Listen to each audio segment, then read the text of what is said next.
On that. You know, it's a process. You know, this year is going to be another process. Who cares what we did last year? You know, when we show up on the floor, we're not the Eastern Conference champions. You know, it's a totally different year. There he is, LeBron, 2 months shy of turning 31 in his 13th season and is trying to make it to the NBA Finals for the 6th straight time. Stephen A., what are we going to see from King James this season? More the same. I don't think I think that you'll expect to see him less minutes. I think as he gets older, he gets wiser. His physical dominance over the rest of the sport, I think, will dissipate a smidgen simply due to the fact that you have to take into account that he's not getting any younger. He is 31 years of age.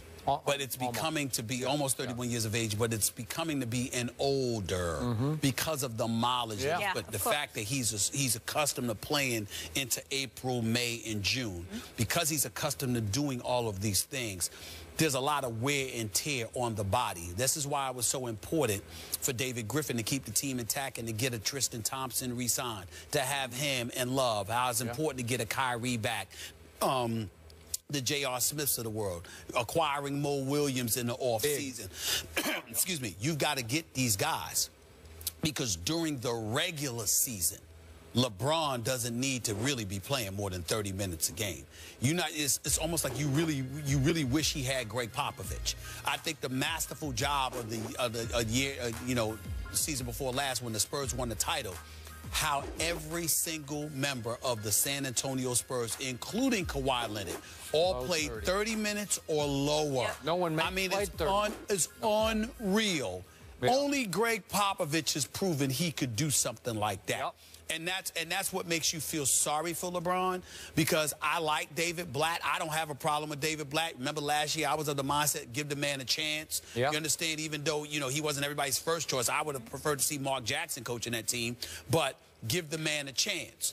It's just that I don't know how you can manage those minutes. So LeBron will do it himself. I think he'll take less minutes. I think he'll look to get others involved. I don't think you'll see him as aggressive offensively. I think he has a number of successful years ahead of him. My issue with LeBron is one thing and one thing only. And last year was so incredibly unfair to him because, my goodness, 2 of the big 3 go down. And I mean, to me, it was just unfair for the load he had to carry. But in the end, you have 4 finals losses. I've gotten to the point where I would rather see LeBron lose earlier than go to the finals and lose again. I just don't want him to lose in the finals. If you're going to lose before the finals, because it's nothing worse than getting so close and then falling down. And that's happened to him on 4 occasions, and it could happen a 5th, and I don't wish that on him. For LeBron's sake, I hope you're right about his reduced minutes this year. This is his 13th NBA year, as Molly points out. Michael Jordan played a total of 13 years for the Chicago Bulls. So LeBron's getting up there in NBA age. But Stephen A., the one thing I love about LeBron James, he loves to play basketball. I don't think he has nearly enough respect for David Blatt to treat him like he's his Greg Popovich. Like, oh, coach, if you tell me to sit, I'm going to sit. No, he's not going to sit. So I'm not sure the minutes will be as dramatically reduced as they should be. Because if LeBron is as smart as you say in his maturity, then he should take nights off. He should play a few minutes some games. You have to. In fact, I would like to see the Miami Heat win home court advantage over the Cleveland Cavaliers, because if they did, it would say that LeBron just didn't play that much, and then I would still go ahead and pick the Cavaliers, even without home court, to beat D. Wade and company in the Eastern Conference Finals. You got to remember a couple of things to throw out here. LeBron James has compiled 35,000 plus minutes in the regular season and 7,500 minutes in the postseason. That's nearly 43,000 minutes he has compiled. That's number one. Even though he averaged 36 minutes last year, he averaged 42 in the playoffs. And for his career, he's averaging 39 minutes a game. That's going to have to diminish if LeBron wants to stick around being LeBron for the next 5, 6, 7 years. All right. We got to go to break here because there's one more topic we need to discuss. Derrick Rose, he's going to be back on the court in Chicago. What can his teammates expect from him this season, and what do we expect? Bulls discussion, that is next. Jerry Jones said on 105.3 The Fan in Dallas that his view of the Greg Hardy sideline confrontations is the same that it was on Sunday. Jones supported Hardy, saying he was just firing the team up and that he's one of the real leaders of the team. Skip? What's your reaction to what Jerry had to say? I don't like it. I said yesterday to you, Stephen A. Smith, I wanted, when Jerry Jones had a chance to view the video of this incident, I wanted Jerry to take a stand on this day, Tuesday, and reprimand Greg Hardy for his actions of breaking into the middle of that special teams huddle. And from what again, we're just having to go off the top of our heads here off these quotes. He didn't really even address that. He dodged the question, basically, and said he's still, I'm just paraphrasing, he's still all in on Greg Hardy, is looking to sign him long term. He's a relatively young player, and he's part of the Cowboy future.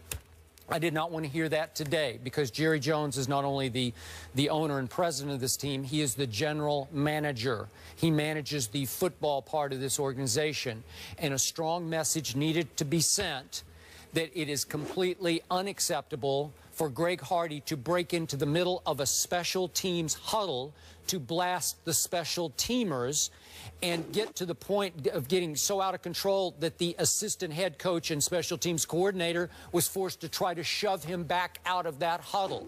And a confrontation ensued that included Devin Street and finally Des Bryant. Wholly unacceptable. But there is a time and a place for that kind of passion to overflow, that kind of rage to win to be channeled in the direction of special teams players who laid down on the job and allowed a 100-yard kickoff return that lost the football game.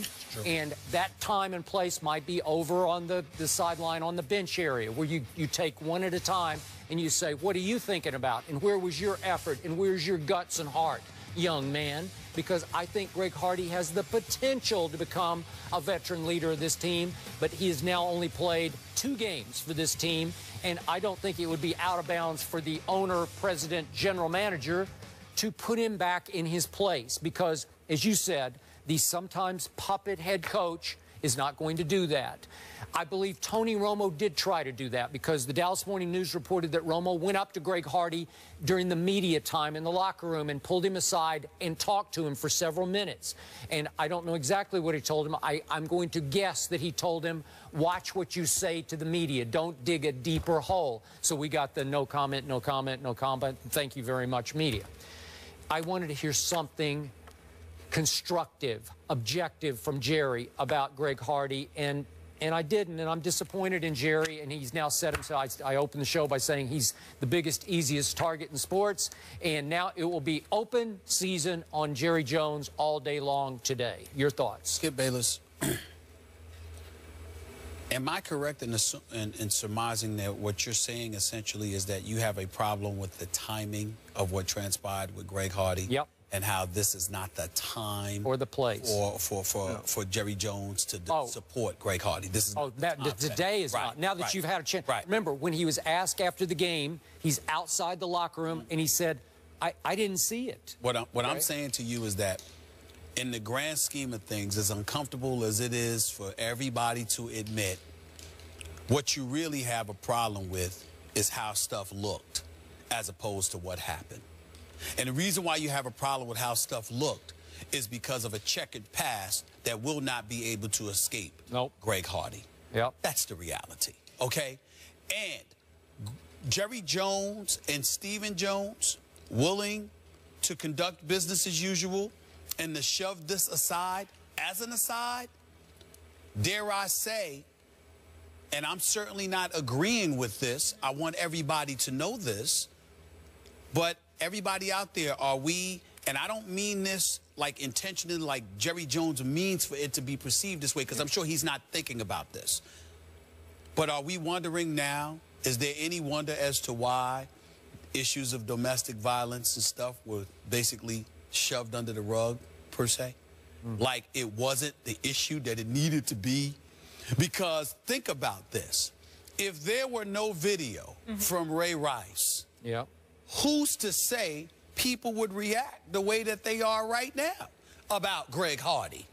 You see what I'm saying? Because if you're looking at the NFL culture, you have a 71-year-old billionaire who happens to be the owner of the Dallas Cowboys, you know, owns the billion-dollar playpen, et cetera, et cetera. And what is he doing? He's basically saying, look, man, he's relatively young, and his skill set is something that we need. You know, because he's trying to win football games. And in the immediate aftermath of Greg Hardy, I'm not going to engage in condemnation, but I will say this. I'm talking about based off of Sunday's game. I'm not going to engage in condemnation, but I will say this. Did he not look scary to you?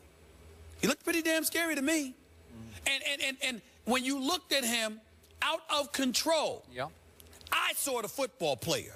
You saw the football player. Frustrated by the level of ineptitude and the lackadaisical effort put forth by the special teams.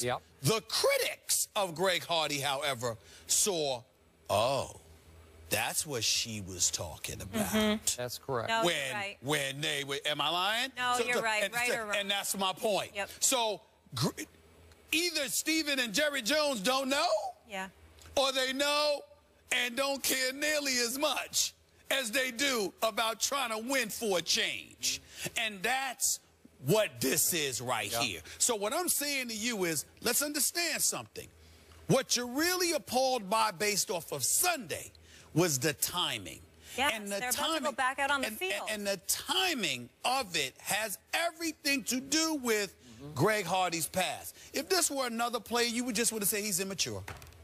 But Greg Hardy, I'd say that's out of bounds. I'm not saying you're saying he's.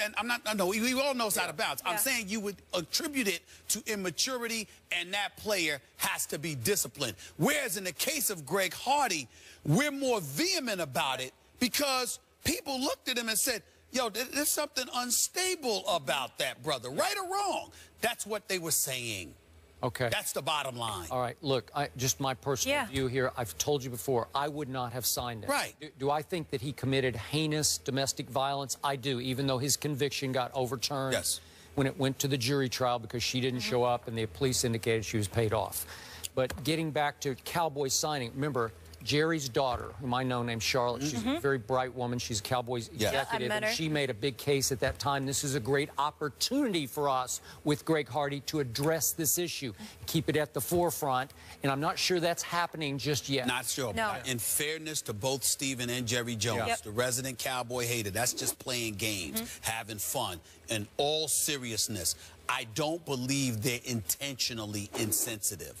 I think they're focused on winning, and sometimes that blinds you to the sensitivity that you need to have towards others. I don't believe for 1 second that they intentionally are being insensitive. No, but winning is paramount. Speaking of winning, NBA season kicks off tonight, and what player is under the most pressure this season? KD, CP3, we'll get into that in just a bit. Stay here.